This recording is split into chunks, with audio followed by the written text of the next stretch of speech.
Well, hello, and welcome once again to Culture Cove, reaching you right here on Hued Network. As always, we're here to speak on the arts, culture, and preserve all of these. As usual, I'm not alone in the house here, but I am Amadin Ogbewe. I've missed you. I know you've missed me too. To announce those that are here with me today, I have, let's start from my left, my closest left. I have the Joan Eze. That's how we call her name. So it's Joan Eze, aka Joan Eze. How you doing, Joan? I feel so flabbergasted. I feel extremely beautiful. I feel I feel everything. You feel it and you look it. Thank you so much, Amadin. Thank you so much. It's good for us to do this once again. So let me move to the far right before I introduce our special guest in the house. We have Paul Oladipupo. Exactly. AKA Obake. There's no need for long talk. You know, when a king is around, you know that a king is around. Right. You know, a king knows who he is and he comes with so much of presence. So yes, the king is around. Obake you. Thanks so much, my subjects. All right. Now I have a very special guest in the house. Her name is Nelly. Yeah. You can call her Barrister Nelly Idagba, Esquire. But she's also an artist, a self-taught artist who has had her works, exhibited in all sorts of places. And I mean the highest of places you can think about. She's also the public relations officer for FEEAN, that is the Female Artist Association of Nigeria. It's a pleasure to have you. Thanks so much for coming. Thank you very much. Thank you. And I'm very excited to be here today. It's such a privilege to be here. Thank you very much. Thank you. You wear so many hats. And people always wonder how, because you have like this niche of people who are combining two things that are not in any way easy on their own, and yet they're adding it together. So before we even go into today, tell us a little bit about that. How do you handle it all? Law is a form of human advocacy because what's the whole essence of law? To make sure things are being done properly, no injustice and all of that, as well as art. So it's also, to me, I use my art as a form of advocacy as well. So it blends together. I try to show some of the societal ills in my paintings where I'm short of words, I use art to demonstrate it. Indeed. So it's so easy. It's intertwined. Right, so when you're short of words, you use colors to describe how you feel. Oh, yes. I use colors to describe. And people believe lawyers can never be short of words. So, so if you continue, let's look into that more closely later. Yeah. These days, once a kid talks a little bit. But anyway, we're starting the program off as usual with our first segment where we take a look at what Hued Network was up and about in recent times. And then we move to the next segment where we talk about arts, entertainment, what's going on, fashion, all of that. And then finally, we spotlight a specific cultural practice, or how cultures relate to certain aspects of life with our third segment. So let's start off now with what Hued Network was up and about. We actually attended the FEEAN exhibition, which was held on International Women's Day to sort of commemorate how far women have gone, how far they have to go. And it was all done from the point of view of art and how it intersects with womanhood and so much more. So let's take a look at what went down, and when we return, we'll talk about it. Don't go anywhere.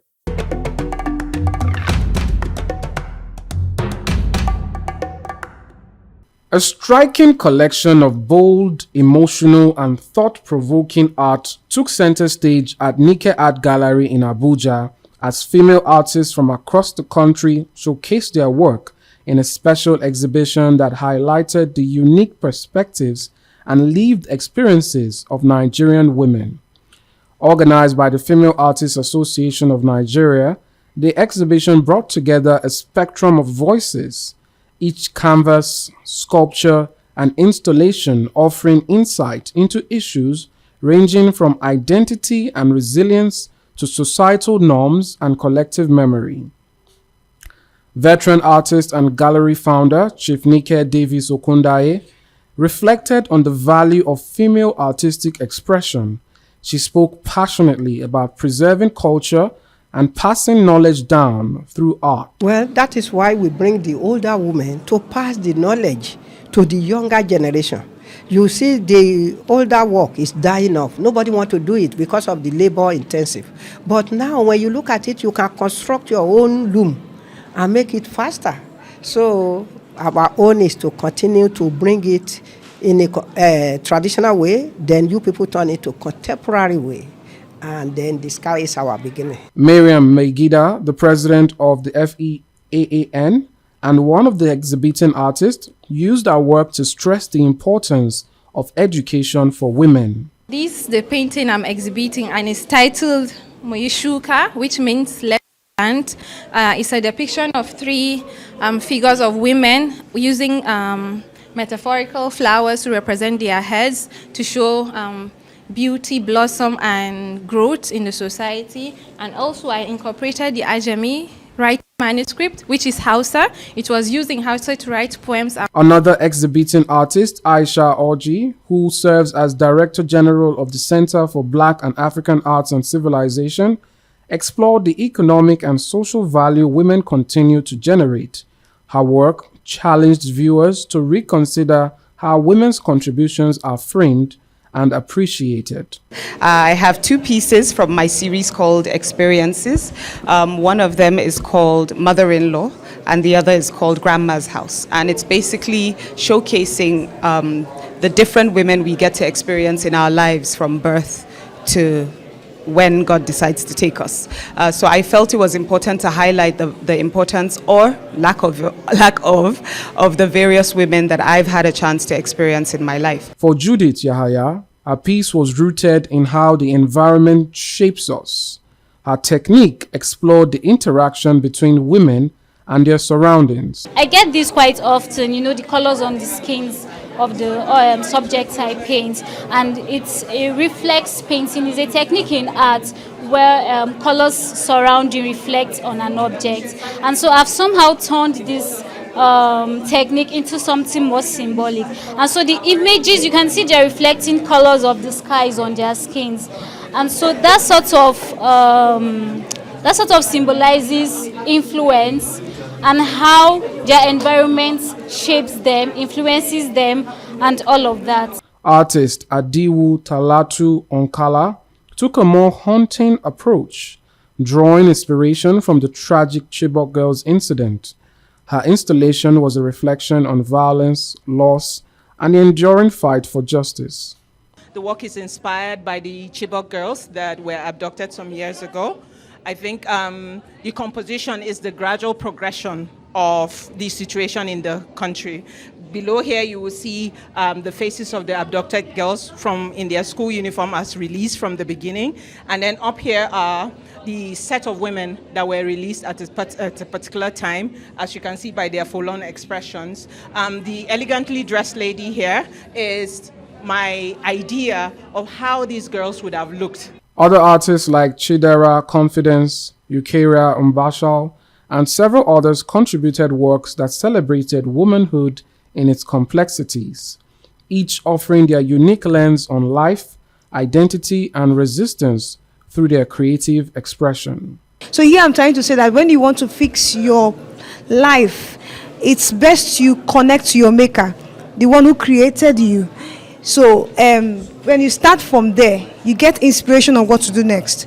And that's what I try to express here. With everything happening around the world and the woman, everything she carries, she still has the strength to make butterflies, which you have here. She still has the strength to make butterflies and make a living for herself. More than just an art show, this exhibition was a declaration. A reminder that women's voices are essential to the cultural, social, and emotional fabric of our world. As each piece spoke its truth, it echoed a call to continue supporting women's artistic expression and honoring their lived experiences. In amplifying these voices, we don't just celebrate creativity, we move closer to a more inclusive and empowered society.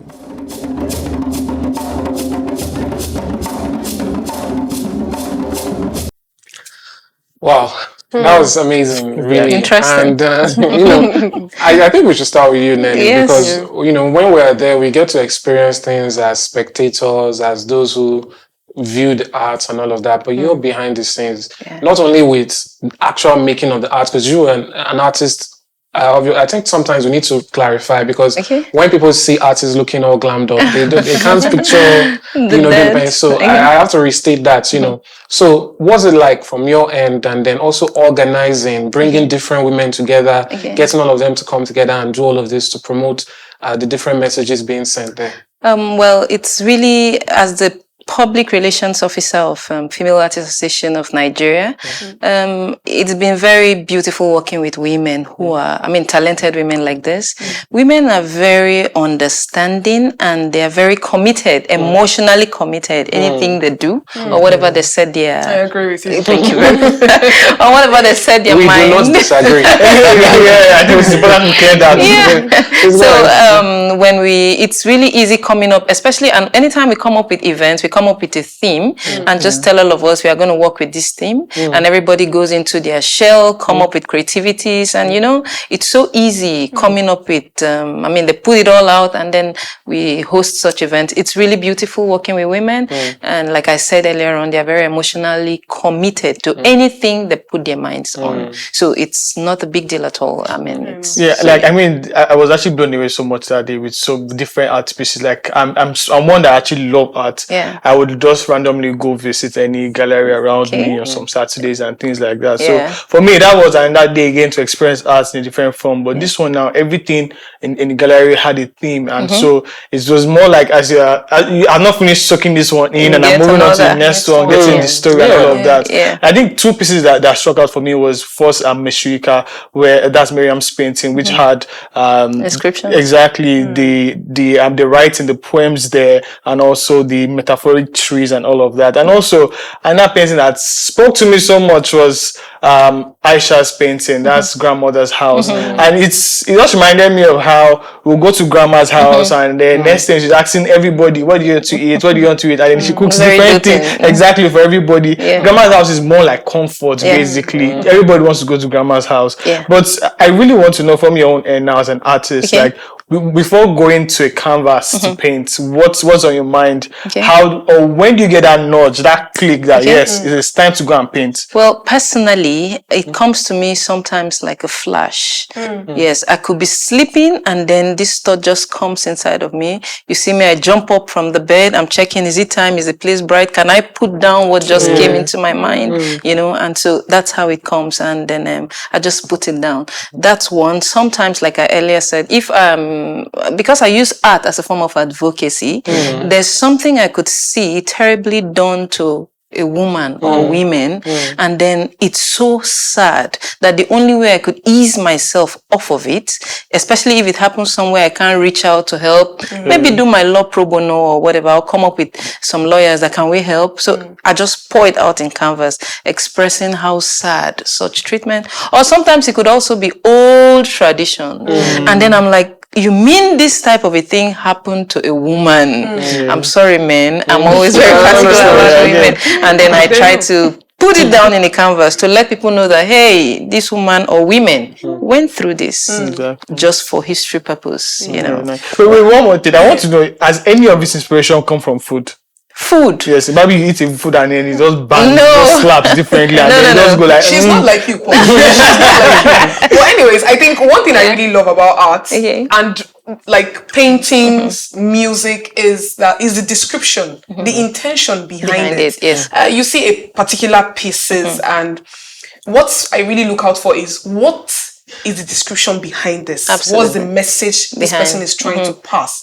Just like you rightly mentioned the flowers, talking about their hair, not random. Someone that is just looking at that painting might not really think of it. So except the artist comes to explain it to you, that is when you really, really understand. While some you can just like look at it and interpret it in your own way. I think I have a lot of fun putting my own interpretation to Yes. this thing. Actually, from my interpretation, most of the time. There was a time we held a certain exhibition, and one of us made a painting, and the painting looked so funny. And then we're like, "What's this?" She said, "No, I was trying to complete this side. Then there was no time, and immediately the exhibition took off. And then a particular guest came in. He walked straight to. Oh, I asked her, "What's the exhibition about? What's this painting about?" She said, "I was trying to paint." Obviously, she didn't get what she was trying to paint because of time. And when this visitor came in, the first work he went to was that. He said, "Oh, this painting is about my grandmother." That was not what she was painting. Yes, it was something else. She said, "Yes, it's about your grandmother." He said, "Yes," and he was crying. He said, "I want it, I want it." So what you said is, art speaks differently to everybody. I've brought a painting and I'm like, "This painting means this," and the buyer says, "No, that's not what it means. It means this. You don't know what you painted." I said, "Go with the narrative." As soon as you give me my money. But anyways, the one that really caught my attention is Talatu's painting about the Chibok girls. Absolutely emotional. The whole thing about Chibok girls, in fact, it shook the world. Absolutely. Everybody heard about it, and even me, where I was always praying. I say, by the time if I catch these people, what I'm gonna do. But anyways, I this is me also giving a shout out to those people, those women, and even men, the he for she's that actually cried out for these girls to be rescued, and putting a painting out there to give us that that reminder that such a thing actually happened, and to bring our mind to it that we should also be on our guard, to make sure that our girls are protected. Not only our girls, our boys as well, so that people will not go back and start crying. But I have one question though, and would I call it an observation? It might seem a bit unpopular, but I wonder sometimes, can art just be without deeper meaning? I feel there's a lot of pressure for somebody to say, "Oh, this is actually the secret behind this." But then I've seen people who just do. They and then something just appears. And I wonder if art needs to always say something, or can it also be a form of expression in the vein that there's joy and just happiness there. I say this because something I've noticed with a lot of Black artists or Black creators is that when they are invited to places, people usually want to hear about their trauma. They want to hear about their pain. They want to hear about how things were hard. So if a Nigerian artist comes to a global setting, and the artist is like, "Whoa, I was just happy. I just people are like, nah, where's your pain? Can you give us pain? We want pain." So I'm wondering, is there space for that to still exist? Yes, I think, in my opinion, this has to do with a vast opinion. So I'm going to narrow it down to my opinion. So in my opinion, I think, yes, anybody can hold a brush and just express themselves. So it depends on the mood you are in. I'll give you an instance. In July 2024, 23rd July, and then we had an exhibition at the Turkish Institute, and the First Lady came. She moved straight to my painting and she said, "I love this painting, but it's reminding me of my past. I love this painting. Can you next time paint something just free, just paint something beautiful? You don't have to connect it to pain, And I felt it. I noticed that she went to one or two other artists who just did open expression of colors, but she still came back to pick that painting of mine. Now, when I went home and I picked my brush, I said, "Paint something of ease." It wasn't coming. My painting was always connecting to somebody and something, either my life, someone else's, or something concerning environment. Thank you. So every artist is unique. Maybe there will come a time in some of our lives where we come up with such expressions of freedom. I think you grow into it, you elevate, you evolve. I think the message here is that you can't force pain. Exactly. You can't also force joy. Exactly. So if it's not coming, it's not coming. Very Just wise. take it like that. Thank you so much. Thank you. That's how we end this segment. So we'll take a quick break now. When we return, we'll delve into our next segment. Don't go anywhere. We'll be right back. Thank you.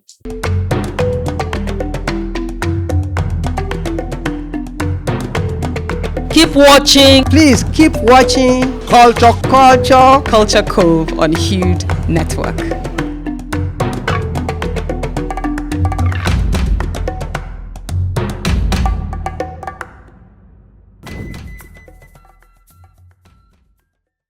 Welcome back. This is still Culture Cove right here on Hued network. And now we're delving into the segment where we take a look at what's happening in the arts, that is entertainment, fashion, music, film, and all of that. So, Paul, what's the latest? So yes, sometimes in March, there was the Oscars, the 97 Oscars, and it was amazing. It was lovely. It had several stars come around.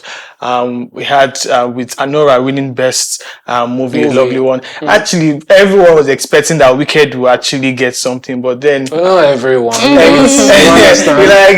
the show like Wicked, but well, unfortunately, it's not nice to be Wicked. So Anora went home with that particular one. But regardless, we're not going to talk about the awards. Please, we'll talk about what artists were on. All celebrities were on the red carpet, and I really love everyone's input on this one. And I think the very first artist that we'll be looking at today is Andrew Garfield. He came up with chocolate. Everyone loves chocolate here, and then he came up with one nice chocolate outfit. It was chocolate up and down, inside, everywhere, and it was really nice. Really, although it was not nominated this year, but then it graced the red carpets in chocolate brown, and it was just chocolatey. And I'm very sure that you guys want to have a taste of the chocolate. I'll pass. I love the shoes though. I'll take that. I think what I'm going to do is I'm going to take a piece of item from each person and get something. So I'll take the shoes. I think he's very daring because the ability to combine colors. So he's very daring to make sure that all of them just go in sync in the family. Well, I just suggest I will look for a wife for him. Look for a wife for him here in Nigeria. So I think it's okay for me.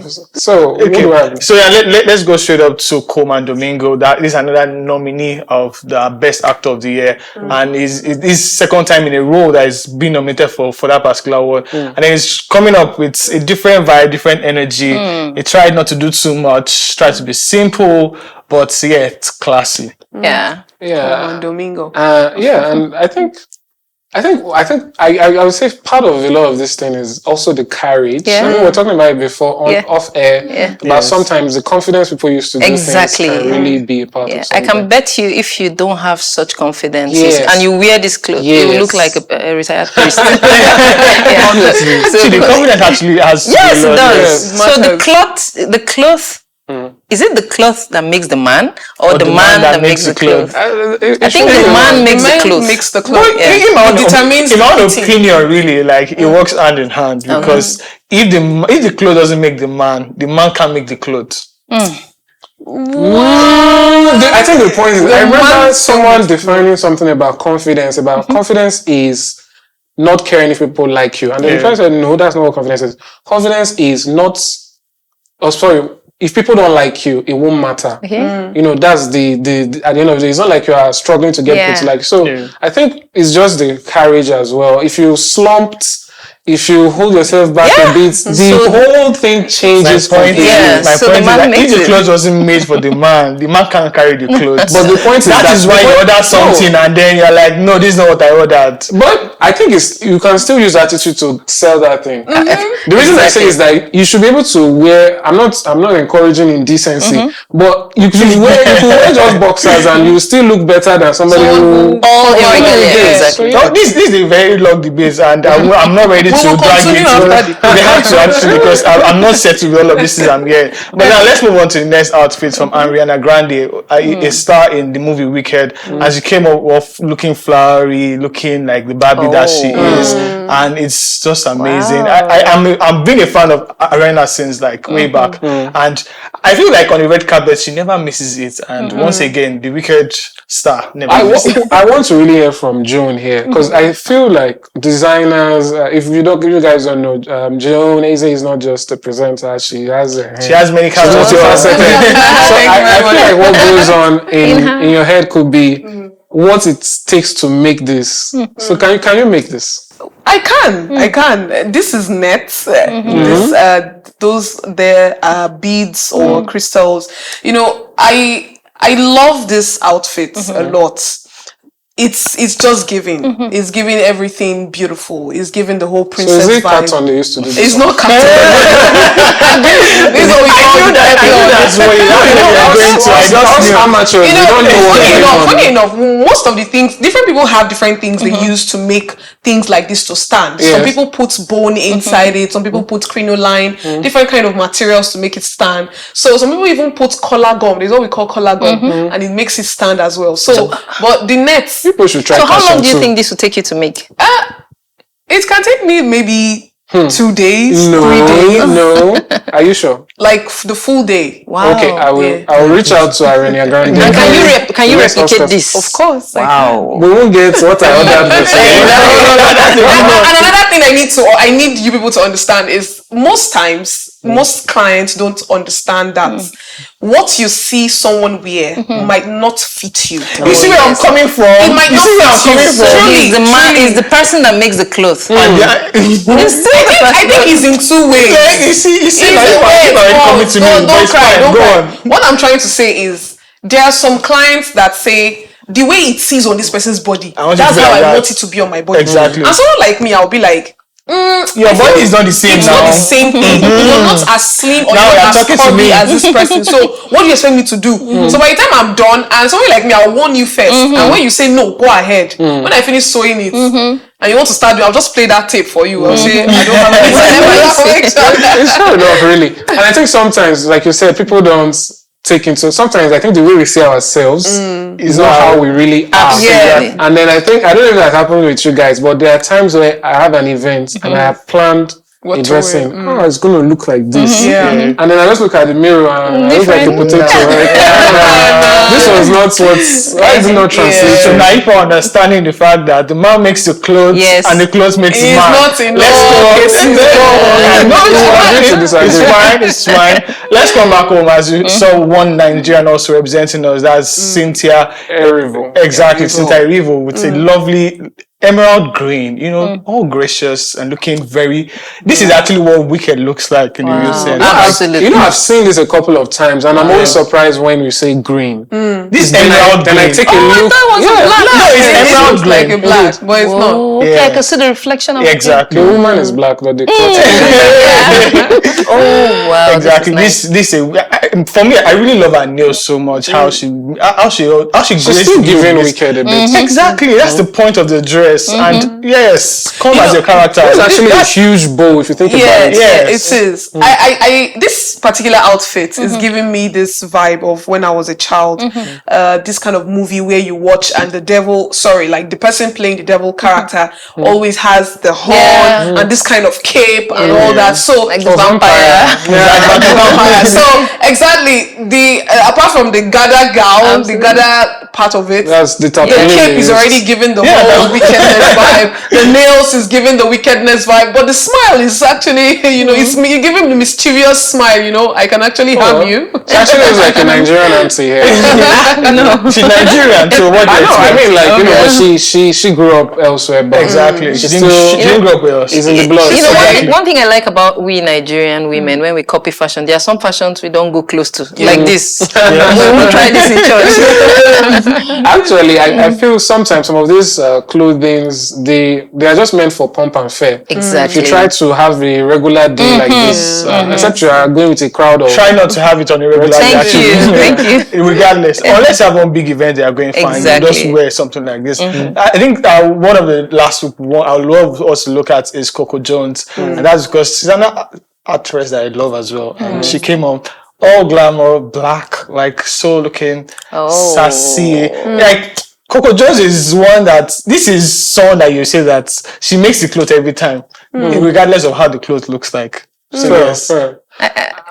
Is that okay? I see she doesn't have accessories on her hand. Yes, exactly. Looking awesome. I can relate to this clothes. I can comfortably fit into this because I believe in less is more. Exactly. Yeah. So simplicity is key. Actually. Exactly. So I love it. Yeah, but not in all cases. I know. Sometimes. I know. Joan doesn't want to speak her mind. No. We'll go into details for now. We'll keep it for later. Yeah, exactly. And again, we'll come back again to Africa with this final look of Nyogo. Like Kenya. Exactly, all the way from Kenya. She's actually of Kenyan descent. Wakanda forever. And this is what she came up with, and it was.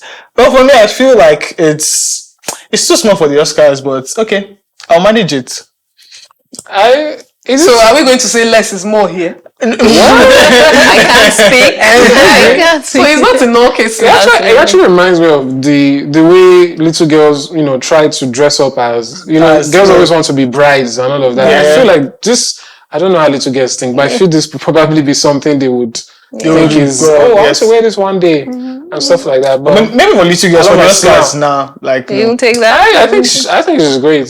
I think so too. Yes, I think so. I feel the smile completes the whole thing. Thank you. Thank you So very the much. smile is okay. Like if I'm looking at it from the smile, yeah, it's okay. But then every other thing now, not. Well, the only thing attracting me to this dress is those crystals at the bow, the bow, everything. But the smile, I wish the smile was the dress. Then the dress was the smile. Then this one will take you just 10 hours, or maybe just 2. Exactly. Anyway, thank you very much, Paul, for leading us through what's been going on at the Oscars and what our celebrities were wearing. And thanks for all your comments. We'll go on a quick break now. Up next, we'll be spotlighting a specific culture. Don't go anywhere. We'll be right back.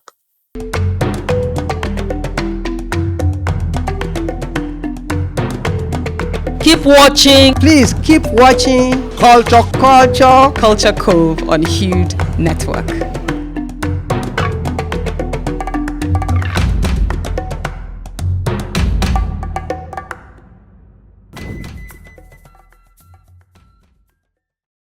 All right, welcome back. Now it's our third segment of the day. We are going to be spotlighting a culture, particularly one that's very interesting. Joan, take us away. Thank you very much for opening the floor. It's been a very wonderful one. Having Barrister Nelly seated here with me. Let me adjust this thing because like a queen. That she is. Yeah. So this is where I'm taking you guys to. I'm taking you guys to the off coast of Guinea-Bissau. Right. And we're talking about the Queens of Orango. Thank you for calling me a queen, even though I can't wait to go to that place so that I can dominate.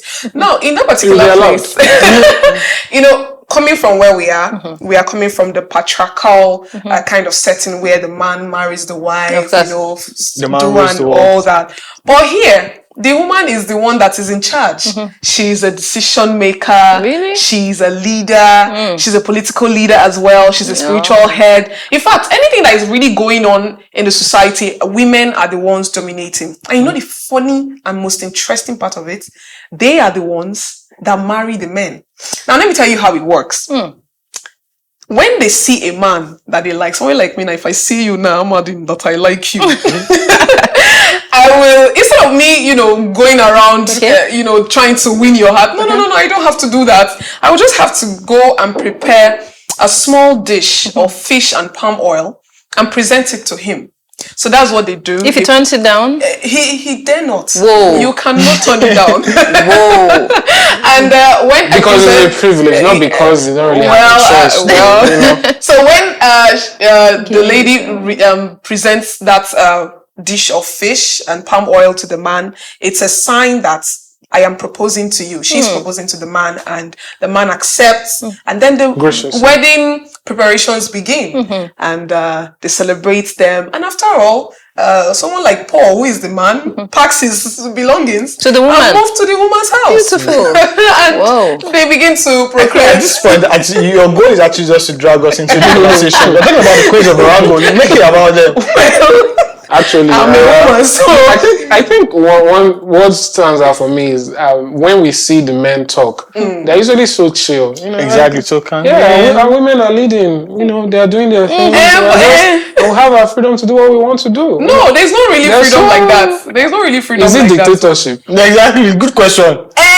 Just like us now in the patriarchal system, is it not dictatorship? A subtle, we can't really move like that. But here, women are the ones leading. They decide when for you to move. But what do you think? Whenever women are in charge, everywhere is subtle. Everything is peace. Everything is peaceful. We're emotional beings. We reason before we are act. sensitive. I like this place. Thank you very much. Thank you. So these are the women. They are the queens of Orango. And I think something I like about them is they're usually like a main queen, so to speak, but they still have this kind of conclave where if you've seen some of the documentaries, you see them gather doing things, and then people bring their problems to them. Oh, my husband is misbehaving. Should I send him to his father's house? I'm just kidding. But stuff like that.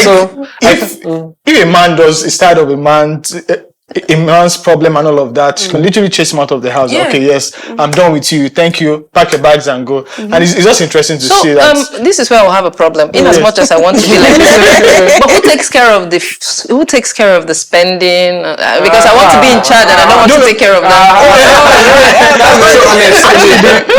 The men still go hunting, they go fishing, they go do all of that. So the woman's job is just to take care of the house, take care of the woman, all of that. Basically. So I didn't know the women also do participate in fishing, and they go to the seas. They get mussels, they get oysters. No, it's part. I think it's the women are still the political heads. So who are the breadwinners? Yes, the breadwinners are still the women. But the men still support. Yes. So they don't sit down idle. It's a reverse. Reverse. Yeah. They don't sit idle. They still go out and perform show their strength by farming and all that. But when it comes to, decision making, this is how we take this. This is how we're going to do it. It's the woman that does it. I think it's a case of provision might not really matter. The way I see it, what matters is that the woman is recognized as the head. The head, yes. It's sort of like, if we take a look at the animal kingdom, the pride of lions, you see the woman hunting. Yeah. The female lions, they're the ones hunting, getting the food. But after they've killed the buffalo, the first person to eat is the man. He will just come in and eat. So in the pride of, lion kingdom, who takes care of, who scares the prey away, or the man? So that's the duty that they feel is enough. So who will scare the prey? I'm just wondering if evil comes to attack. It's disobey the woman. No, I don't think it has to be. I don't think it has to be. It's a man. Are you trying to? No. It's the woman. I don't think it necessarily has to be. I think at the end of the day, you just have to. For instance, when that male lion comes, you just recognize, even if he did not participate in the hunts, just allow it eat first. So.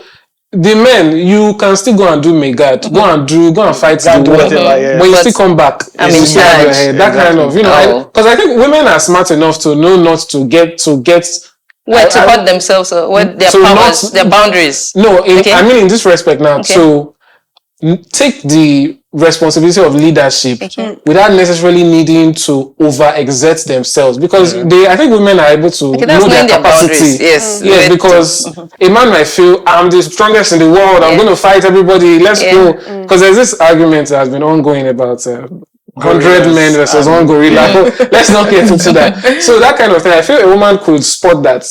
Okay, I'm the head here, and there's war coming. But I don't think I can fight this person. I'm going to delegate. Oh yes. Just go and do it. I know my limits. And that's the decision that we're actually talking about. But then it doesn't mean that there are not also women who can, defend woman king. This is when one song comes in play, like who rules the world is girls. Literally, exactly. This is where for this, I'm going to buy you one bottle of something. Yes, I'm expecting. Don't worry, the next episode, if she didn't buy it, we will know if we will depose her. Exactly. But anyway, I trust our queen. So that aside, that's how we end the program for today. Thank you so much for coming. Thank you. Thank you. But we still have one more thing that we want you to help us with. We have a wise saying we like to end our programs with right here. So if you can help us with today's one, just help us read it and let's talk about it. All right then.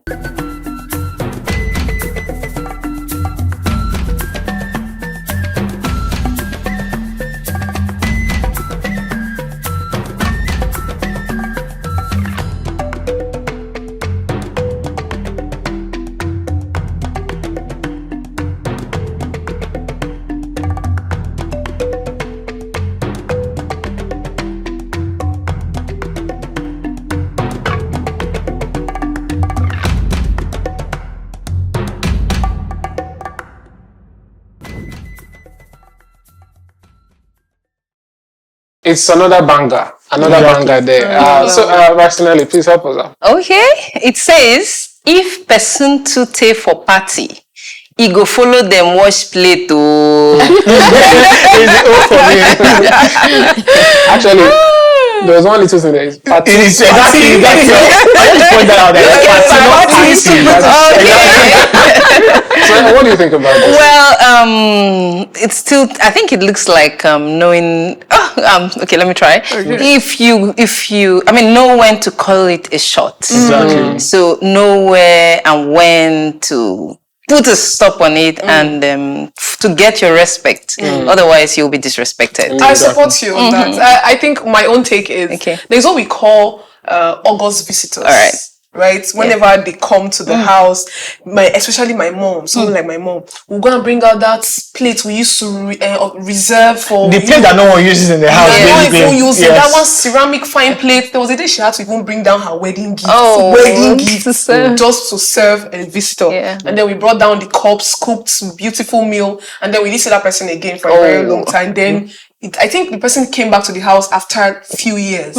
So that's the August visitor, and that person will never wash plates. Absolutely. But and be respected. If you now say you come today, we give you chicken. You come tomorrow, we give it will be dropping, and the more it drops, the more your value drops. Absolutely. So if person to take for party, you go follow their wash plates. So the person's value will just disappear. Exactly. I mean, for me, it's just knowing, just like you said, knowing when to stop, knowing when to quit. So, like, fine, you were welcome. It's in an all glorious way. There were cultural dancers dancing for you as you came and all of that.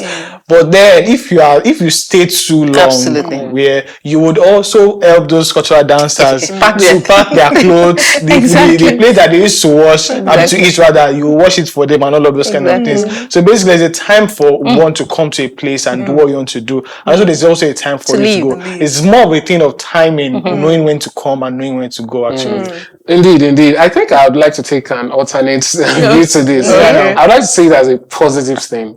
I don't know if you've seen the arguments where they say, if you are meeting your husband's family for the first time and you people finish eating, what do? Some people will say, take those plates, go and watch it. In fact, put on wrapper and start cleaning the house and doing all of that. And there's a lot of arguments. People say, no, be yourself. Be yourself. My mother-in-law should respect me. Why would she want me to do that and all of that? And I think that way is fine. But I think what people try to do, though they say it forcefully, which they shouldn't, is that doing that endears you, it just brings you closer to that person. That she came in here and she didn't behave like a guest. She behaved like she's already part of us. And then you will just continue like that. So my thing now is that if you went for a party with people you want to become your family, by all means, you fit so that you go join them, watch it, you will bond, and next time you will host the party together if you want, in that realm. Next time, they will leave all the plates for you. Exactly. Nobody's going to wash the plates. You will be Queens of Orango. We're washing it together. It's a bonding experience. Nobody will wash it with you. Yes. No, the next time I want to be a part of you. I'm trying to join you. They will leave it for you. Because they are saying that you are bound join washing wash the plates. No, it's to wash the plate with you. No. So if you are not washing with me, it's no longer my duty is to do everything. We are going to continue this argument in court. So we'll see you in court. People should go and watch play. Anyway, that's how we end the program for today. We have been on Culture Cove here. Barrister Nelly Idagba, an artist and a lawyer, has been with us. Thank you so much for joining us. Thank you very much. See you next time. Saturday, 9 a.m. We always come your way. Culture Cove right here on Huge Network. Bye for now. I am Amadin Ogbewe. Bye. Bye, guys. Bye.